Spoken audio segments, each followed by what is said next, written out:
Get a load of tech. Upload, download, reload with TechLoad. Updates, news, tech experts. Get tech ahead. Drive Tech. 6 to 7 every Wednesday with Sandra Spencer here on 88.3 Southern FM. And welcome to TechLoad. Sandra Spencer here, lined up for you for the next hour. Tech headlines, news, info, music, and insights in revolutionary changes in the ways in which we learn and work. The fourth industrial revolution with 5G, superconnectivity and AI. What is the future of your education and work? What is your human purpose with the threat of technology replicating and replacing human being functions? With new possibilities of a better world, how can we mitigate any disastrous technology impacts on the quality of human life now and in the future? To discuss the possibilities of bridging tech with education, an educator, lawyer and entrepreneur will be with you shortly.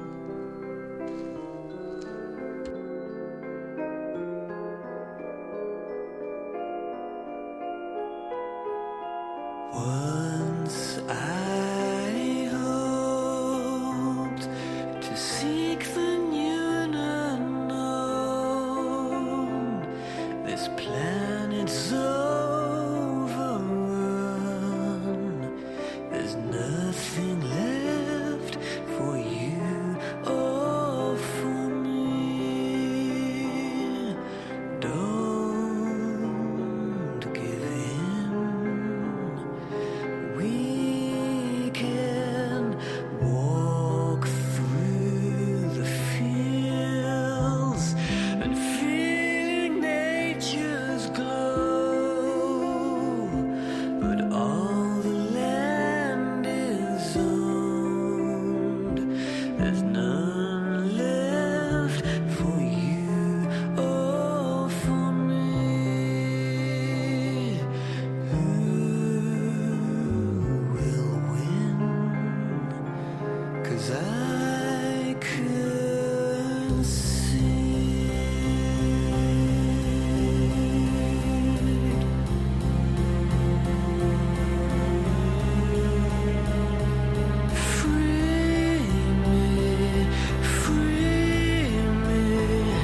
Free me from this world. I don't belong here.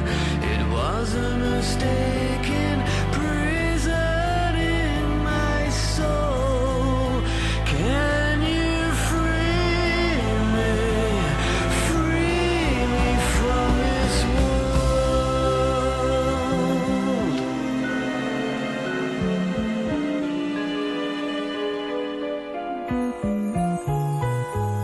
A world lush and blue, with rivers running wild.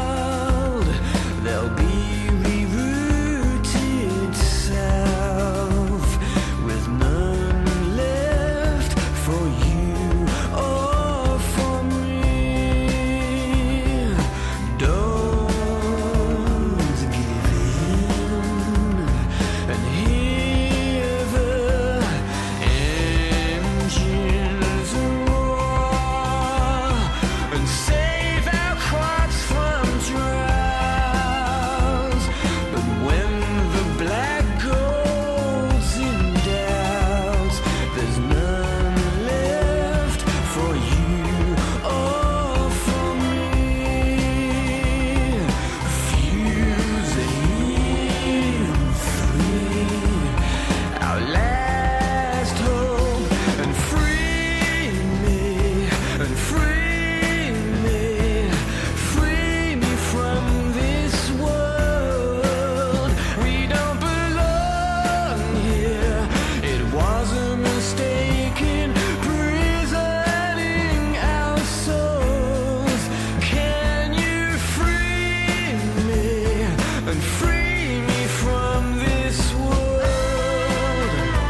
Southern FM. And welcome back to Southern FM. You're tuned into Tech Load. And on the studio line, we have Gareth Benson, an RMIT law lecturer, a practicing IP lawyer, and an entrepreneur in the tech educational space. A warm welcome. Hi there, Gareth. Hi, Sandra. Thanks for having me on the show today. Fantastic. Gareth, how is it that you're an explorer of technology? Oh, listen, I've been exploring for a long time. I grew up in country Victoria, and 25 years ago I went and lived in Germany as a Rotary International Exchange student. So I ventured far and wide to learn in my educational experience at an early age, and when coming back, I did 6 years of education, of higher education, and still was trying to work out what I wanted to do. You mean you actually know what you want to do? Well, I have found a common thread, Sandra, and that is why I'm very passionate educator. I love working with people on purpose, and I believe in the future of technology that purpose should remain paramount. It's vital that technology and education combined, harnessing human potential. So what is your definition of purpose? I believe purpose is the common thread. It is the common narrative in our story of the things that we love to do. It's what we're truly passionate about. And if we work hard, we can actually forge a career forward that is not just about money, and opportunity. It is actually congruent with our identity. Mm-hmm. And do you think in times of history that this sort of ideology has been paramount? Do you think there's times in history where people have easily in society been able to meet and achieve purpose? Well, it's a very good question, Sandra, because I really think that for the last couple of 100 years, many people have put purpose. Purpose hasn't been paramount. They've been shaped, and their opportunities have been shaped by at least 4 industrial revolutions. At least 3 of them have taken place over the last 300 years. And really, the people have had that knocked out of them. In fact, I'm of a firm view that our education system doesn't allow us to truly achieve that. And that's something that I'm working on with respect to technology and education change. Now, why is and has education always been so far behind what is technologically possible?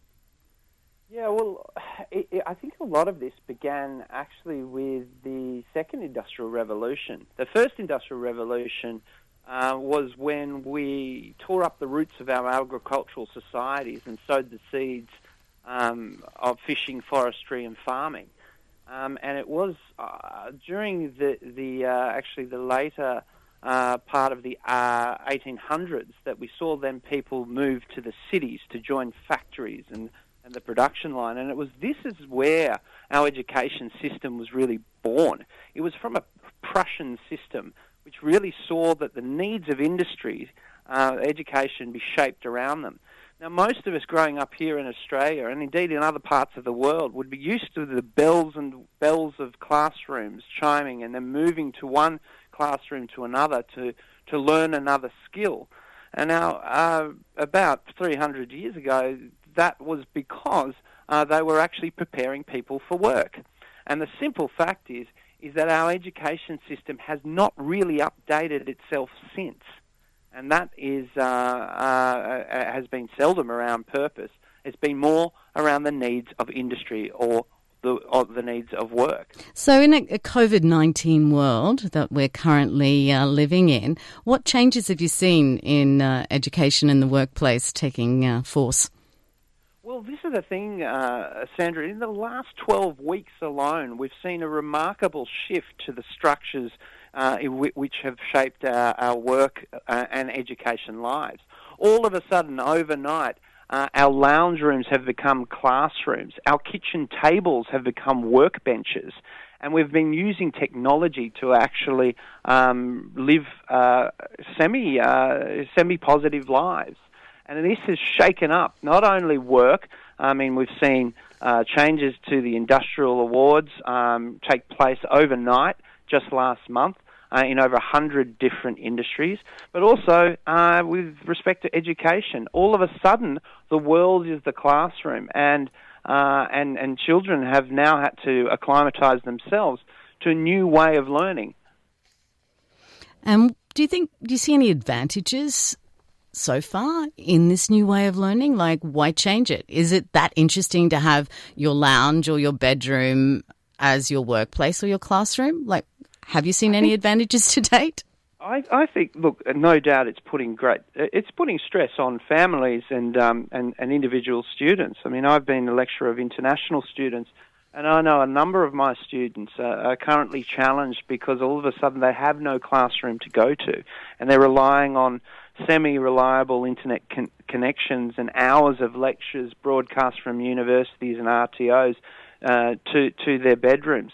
I don't believe that's always an efficient mode of learning. However, I do see the opportunity, and the opportunity is that our structures in 300 years are being challenged, and the way that we learn can unite towards a view that the classroom is not the only place to learn. The world is a classroom, and that technology can enable further and deeper integrative learning practices, which I believe technology can enable. Mm-hmm. So at the moment, people have been very reliant on teachers, but some of this online classroom learning, you have to ask yourself, where is the teacher? I'm doing 2 online courses at the moment, and I had to actually make a request to have some time where other students and the teacher I could see them or at least hear them and talk to them and communicate with them, because seriously, just watching the video links and reading the material really was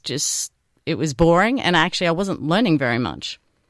Sure. Look, I'm actually not an advocate of online learning per se. I don't believe it is the most effective.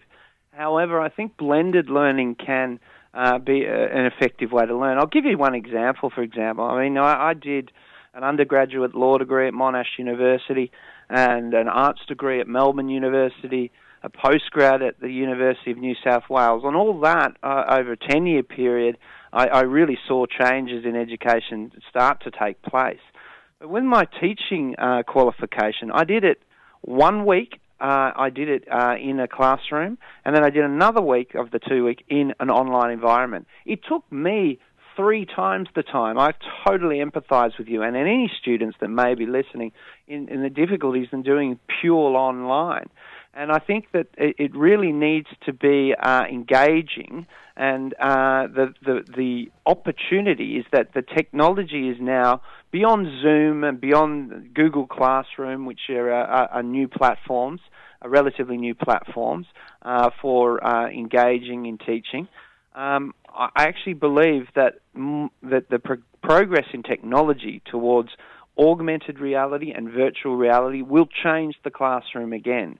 So I think it's all in the learning pedagogy that it needs to involve human contact, but I believe technology can heighten opportunities for that, and that's the exciting future that we are living in the next 10 years. Okay, and we'll be back shortly.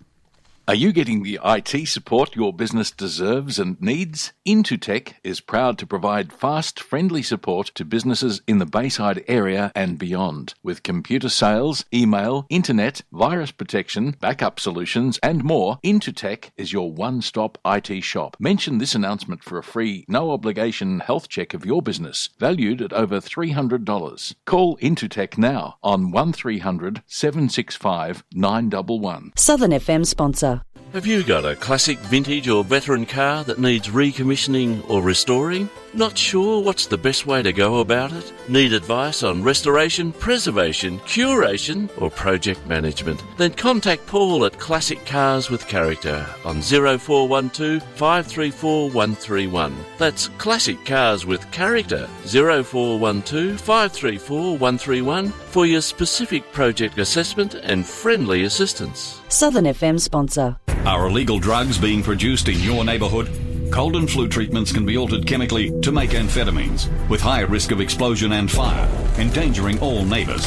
Does a property have discarded packaging from flu capsules? Are there covered windows with high security? Are there strong chemical smells, such as ammonia or aniseed? If you suspect drug activity, phone Crime Stoppers, 1800 333 000 and give the details. You don't have to give your name, and you'll make your community safer. Imagine your life if you couldn't see and also couldn't hear anything. Incredibly, deaf blindness now affects over 288,000 Aussies and costs the community $7 billion a year. I'm Duncan Armstrong. I'm proudly supporting Able Australia because they're helping many Australians living with deaf blindness. You can help too by visiting ableaustralia.org.au or calling 1300 225 369. That's 1300 225 369. We had the chance to turn the pages over. We can write what we want to write. We gotta make ends meet before we get much older. We're all someone's daughter. We're all someone's son. Sing it with me. Hey!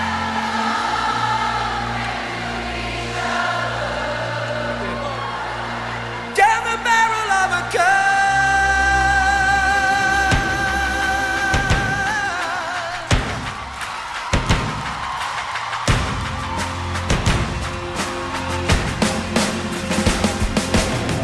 None of us try and understand it. Make a noise.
The sounds of the Bayside, 88.3 Southern FM.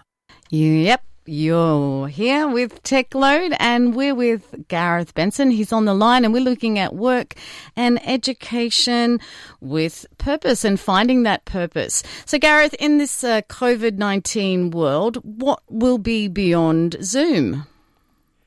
Well, most people will be very familiar with Zoom now. I mean, Zoom is a way that we can visually connect and have meetings, and it's a way it's become our new normal.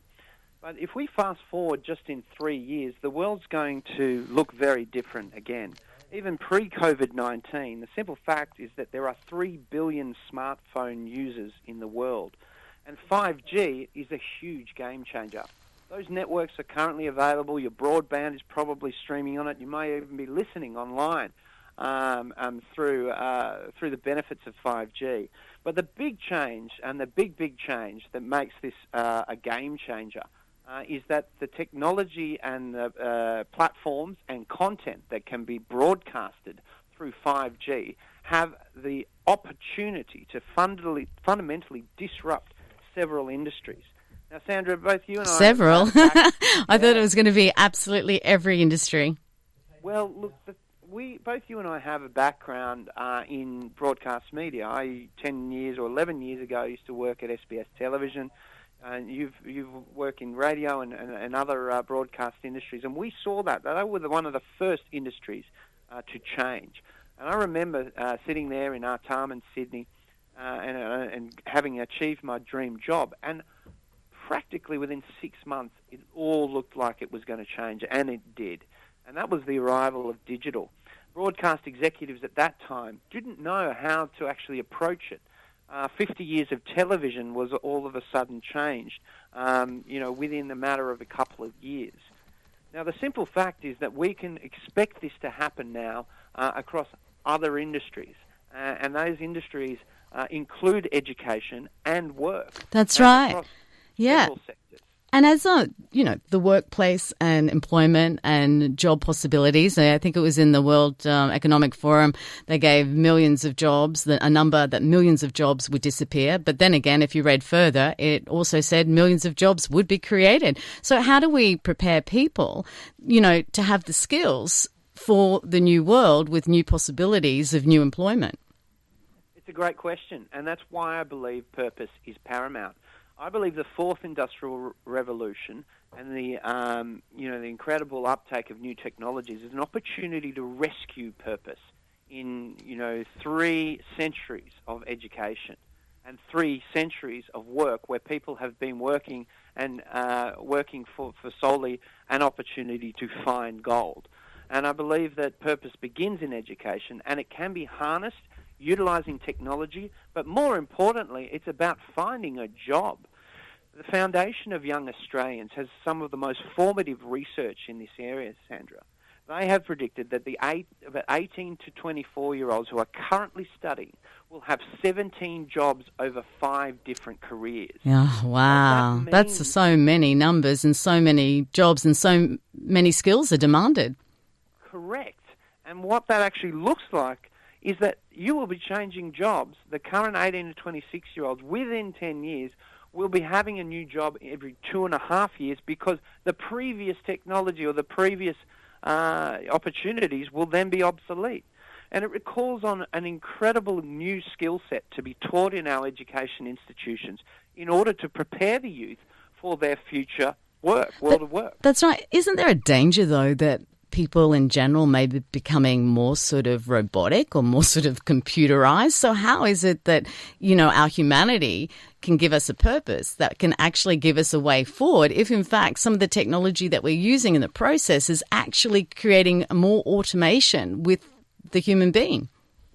Well, change is not new, and neither are technological advancements. I mean, the shift from the first industrial revolution to the second was really from moving from fishing, forestry and farming to factory work. And that's where we also saw technical schools spring up too, to give people a trade, and those trades actually were fundamental in education to get people into work. The truth is that in the future changes that we will see is that a new skill set's required. And if you wanted to look at digital as just an industry that has in the last 10 years just grown exponentially every year, all we need is digital tradies. But the opportunity in education is to harness them around purpose. Digital tradies. So instead of like laying bricks or laying cables and whatever and pulling pipes, laying scaffolding, you're actually a digital tradie.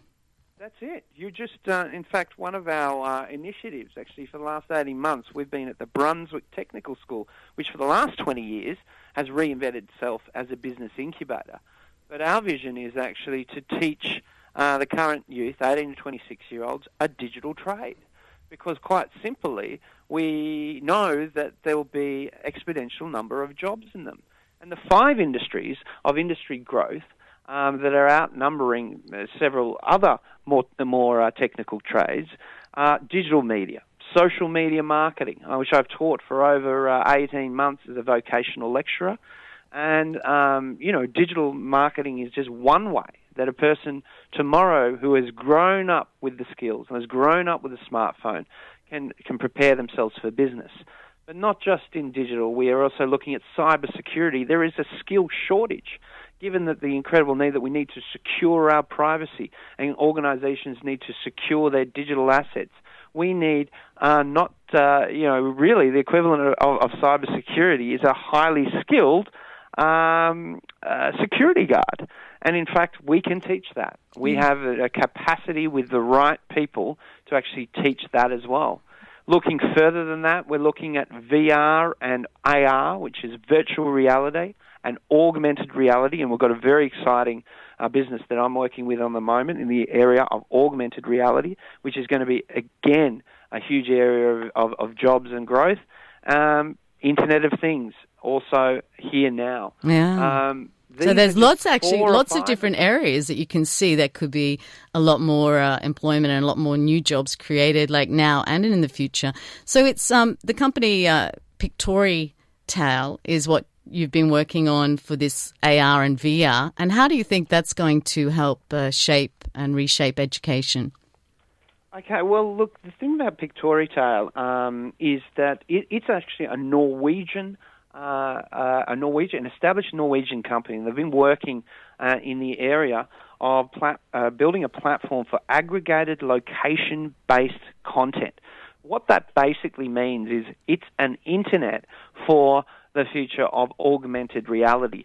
If we look back 25 years ago in the internet and the concept of internet, all we need to think about around Pictorial is that they're actually set up a global network in which you can broadcast a hologram-like augmented reality persona of yourself, a video of yourself in full 3D. How's that different? Is that it's the person, so it's not like an avatar? It's not.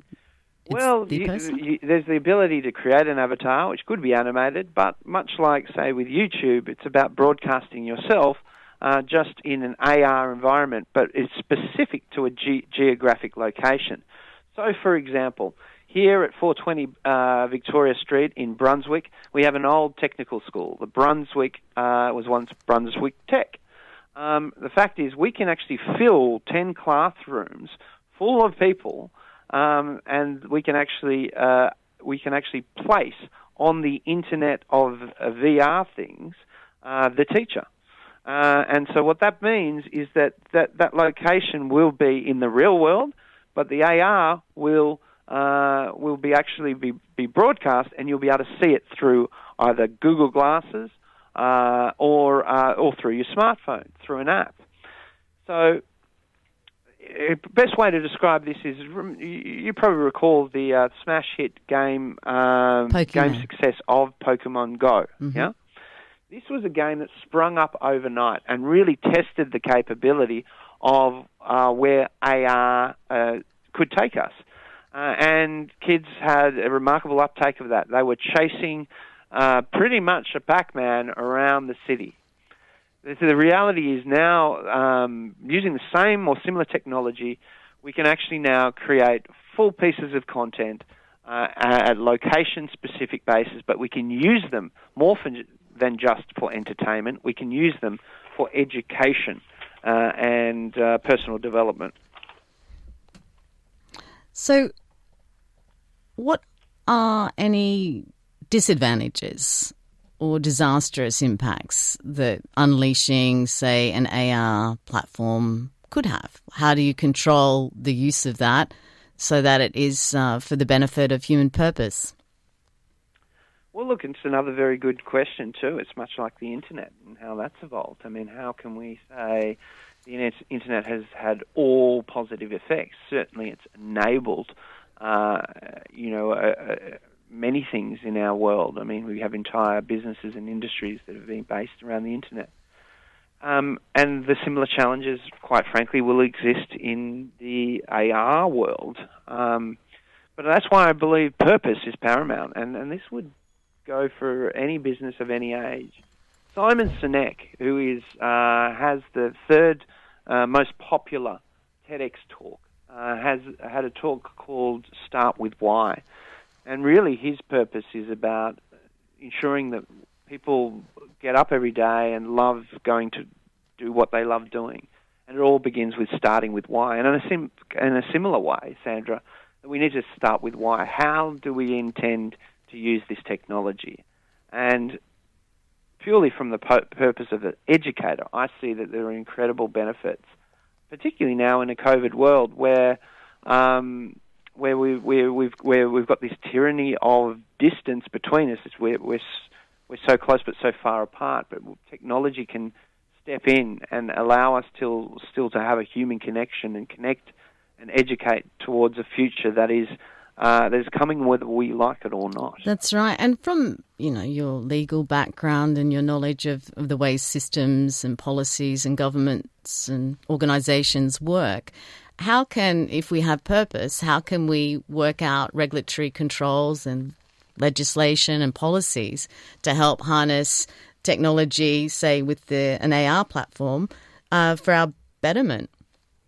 Oh, listen, it's a very good question. I mean, look, as you've touched on, I'm an intellectual property lawyer, and intellectual property is going to be severely challenged in this area of law. It's existed for several hundred years. Copyright began with the Statute of Anne in about the 1600s and was one of the first pieces of legislation about protecting authors' work. It came with the advent of publishing and gave the rights of an author to have true ownership of their work and whether people had the right to copy that work. Fast forward now, 400 years, and we're going to have other similar challenges.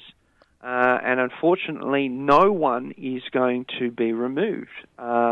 Much like the COVID world in which we're living and working right now, we're going to see also governments severely challenged. Yeah, and every person is impacted. That's right. Every person will be impacted like every other industrial revolution before us. So we have an opportunity to prepare for that, or we can be a laggard and really deny its existence. That's right. And I think what's happened is that we're in such this fourth industrial revolution is so fast. The speed of the impact of technology is so fast. We don't even know how much technology is impacting our daily lives or what the next day will look like. And it seems like we seem to have caught ourselves off guard, probably for about a couple of decades, because AI goes back to even 1930 or 1950s. Sure. And so it's not like it really is a surprise. It shouldn't be a surprise. And yet the real impact is now, especially in the last year and going forth, where the change is so rapid, is so fast. It seems like we've kept our eye off what was here and what was to become because we're not really prepared for it in terms of regulation and legislation and policy and even our human purpose of what we want. Look, I agree with you. I mean, I think one of the great denials is that we're actually in a fourth industrial revolution. There is no doubt in my mind that everything changed about 1994 and 1995 when the internet came to town. That has changed everything, and it's done it gradually. However, the speed and rate of change is only going to accelerate. In innovation circles, this is known as Moore's Law. And in Moore's Law, they demonstrate, like the bell curve, that for every year of innovation, that the speed and rate of technological change and advancement doubles. The cumulative effect of that in the next 10 years. It's absolutely incredible, and a lot of people do not realise that a lot of computer systems, well, we've got computer systems creating art, computer systems composing music, computer systems making songs, lyrics, really doing everything. And so people have really no idea what that super intelligence is like, and that's already been unleashed. So, yeah, we're going to play your choice, Sarah Bareilles' Brave. And so just a comment to lead into that, how would you define our need to be brave going forward? Well, this is the thing. Change is not new. We have been evolving for several thousands of years. And there is two human emotions you can take. That is one of fear or of opportunity. And the one thing about this song is that it is undeniably going to be a great challenge, but is one that we can navigate by being brave and really being firm about what our voice and purpose is. Okay, we'll be back. You can be amazing, you can turn a phrase into a weapon or a drug. You can be the outcast, to be the backlash of somebody's lack of love. Start speaking up. Nothing's gonna hurt you the way the words do when they settle near your skin. Kept on the inside and no sunlight. Sometimes a shadow wins. But I wonder what would happen if you say what you want.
you getting the IT support your business deserves and needs? Intutech is proud to provide fast, friendly support to businesses in the Bayside area and beyond. With computer sales, email, internet, virus protection, backup solutions, and more, Intutech is your one-stop IT shop. Mention this announcement for a free, no-obligation health check of your business, valued at over $300. Call Intutech now on 1300 765 911. Southern FM sponsor. Have you got a classic vintage or veteran car that needs recommissioning or restoring? Not sure what's the best way to go about it? Need advice on restoration, preservation, curation or project management? Then contact Paul at Classic Cars with Character on 0412 534 131. That's Classic Cars with Character 0412 534 131 for your specific project assessment and friendly assistance. Southern FM sponsor. Hello, I'm Audrey for the Family Peace Foundation. My mum and dad are not very nice to each other.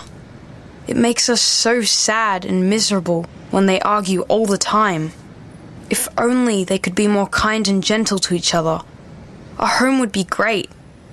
We know they both love us, but I wish they'd show us how much they love each other.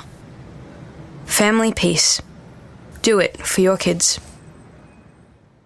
Hi, my name is Christine Anu. I'm an Australian singer, actress. One of my tips that I'd give for lung health that I use for myself would be any breathing exercises, all of the breathing exercises, not just any but all of them, from meditation to yoga to Pilates, all of the things that require you to breathe with every movement to then go on and produce your best quality of work. For more lung health tips, visit justoneBreath.com.au. From Sandringham to South Yarra, you're listening to Southern FM. And listening to Tech Load with Sandra Spencer and Gareth Benson on the line, looking at work education with a purpose. So, Gareth, yes. Finding Gold. What's that all about? Well, listen, I'm the author of an upcoming book that's going to be published and released later in the year. And it's called Finding Gold, which is the incredible opportunity to find purpose in the fourth industrial revolution. And like most good things, Sandra, this starts with a story. If we just look back in time, back to the 1850s, this was an incredible time in the prosperity of Melbourne and indeed Australia as a whole. It was a period of time that in just 10 years transformed Melbourne from a colonial town to a jewel in the eyes of the world, and a bustling city that made us the multicultural nation that we are. Mm. And this serves as a lesson because I found Will history repeat? All of this, Will history repeat? Because Melbourne is a hub for technology and entrepreneurial prowess. You're absolutely right. I mean, look, Launch Victoria has pumped billions into the foundation of an ecosystem which is the beginnings of what is the new wheels of industry. And this happened again 150 years ago. And being an educator, a passionate educator, Sandra, you know, all that is old, I find that history is our greatest teacher because all that is old becomes new again. And these 10 years in our growth was because people came with a source of finding prosperity for themselves, which is what drives a lot of us every week and every year and every day. But the truth is, Sandra, is that the new gold is not to be found in the ground. It is to be found in our collective sense of purpose. And using technology, these are our new pick and shovels. When we actually unite towards our own individual sense of purpose, technology can be the great enabler, and our ideas are the opportunities for the future. Creating intellectual property that is congruent with our purpose, that may be as small as a business owner who is creating film and TV videos, or in content marketing, through to huge scale-up successes that we've seen in this country, such as Canva, which is now a $1 billion valued company, which is for graphic design using using the tools on the internet, the founder of which is only 30 years old. These great ideas are a way forward, and that's why finding gold is actually about finding your purpose, because that is incredibly valuable in this next year of next 10 years of change, which we all need to navigate. That's right, because right now we have,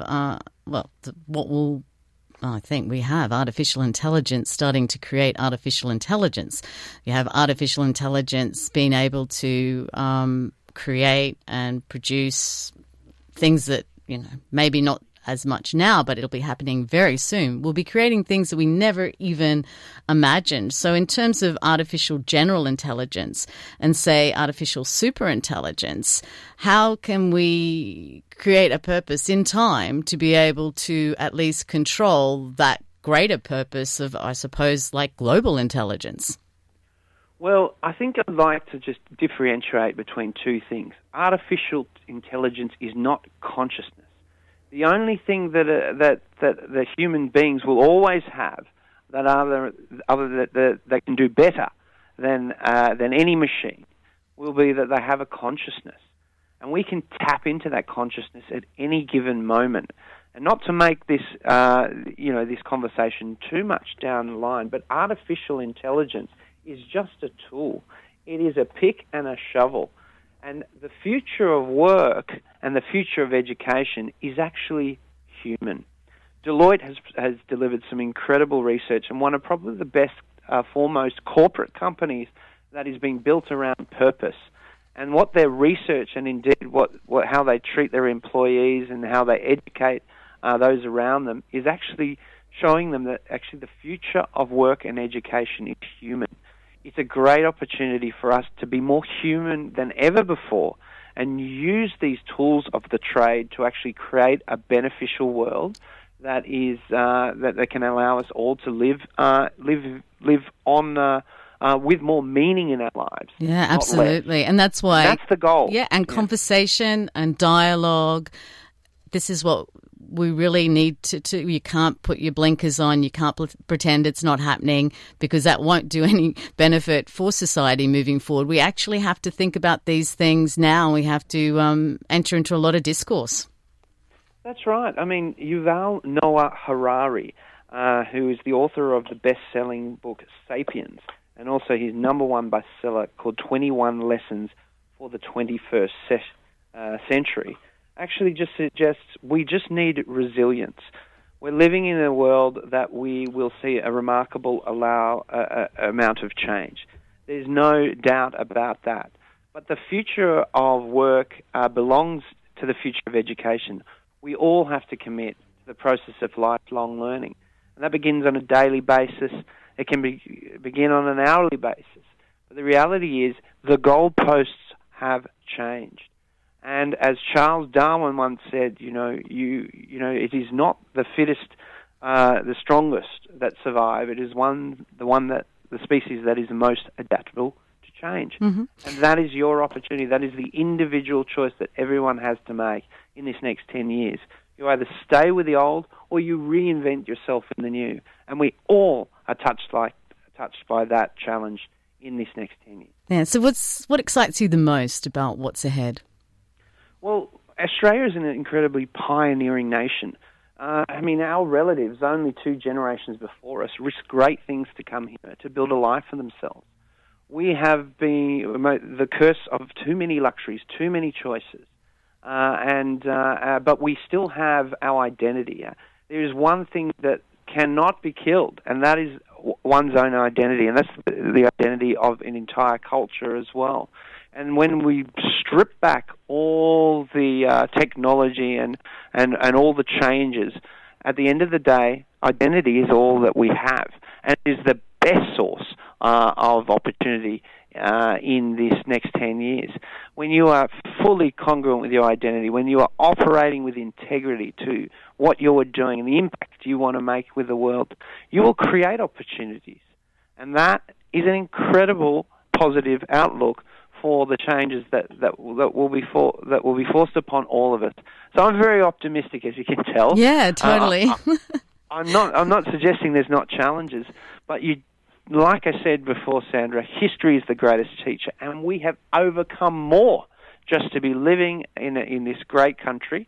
And while there is several other things, many more things that we will need to overcome, at the end of the day, the things that we have, the obstacles that we have overcome in the past are nothing when we get having this opportunity now to actually embrace what we truly want to do in life and do it with passion. Technology is just the pick and shovel to find our goal. So you're helping bridge education with technology. What do you think it might be like for you learning in the future?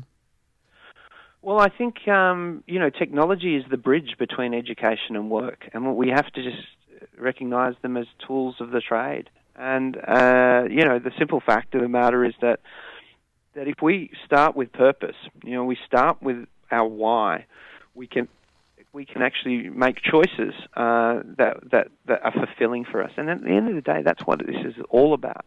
It's about having a fulfilling life and finding that fulfillment despite the changes that we're all going through right now. But there's one thing that human beings have been remarkably successful at, despite all our failings, and that's we do adapt. Sometimes we have to do that quickly, like we have in the last only 12 weeks. And sometimes that's the kick up the pants that human beings need. It is, totally. And the definition of intelligence is the ability to adapt. So we have that human intelligence overall with our abilities to adapt. Yeah, and look, it's a great adventure. We're explorers. It's part of our cultural identity.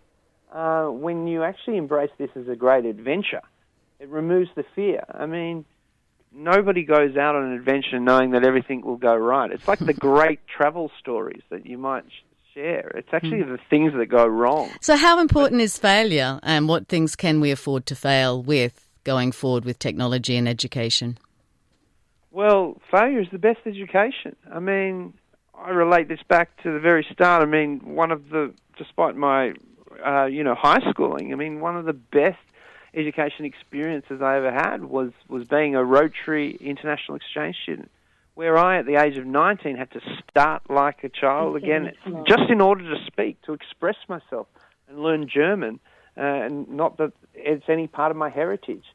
But with that experience of failure, which meant I couldn't even, it was just a wall of sound. I sat in a classroom with a wall of sound, and having to start again, having to actually just begin like a child to actually listen. And I remember I had a Spirex notebook, and I would pass it to my good friend Christos, and he would just begin at the start. But that is the secret, isn't it? Always learning to begin again and to begin again and to begin again, and to have the eyes of a child and to never forget to ask why. So thanks so much, Gareth, for being on the show, and we'll certainly catch up with you in the future. And thank you for tuning in to TechLoad.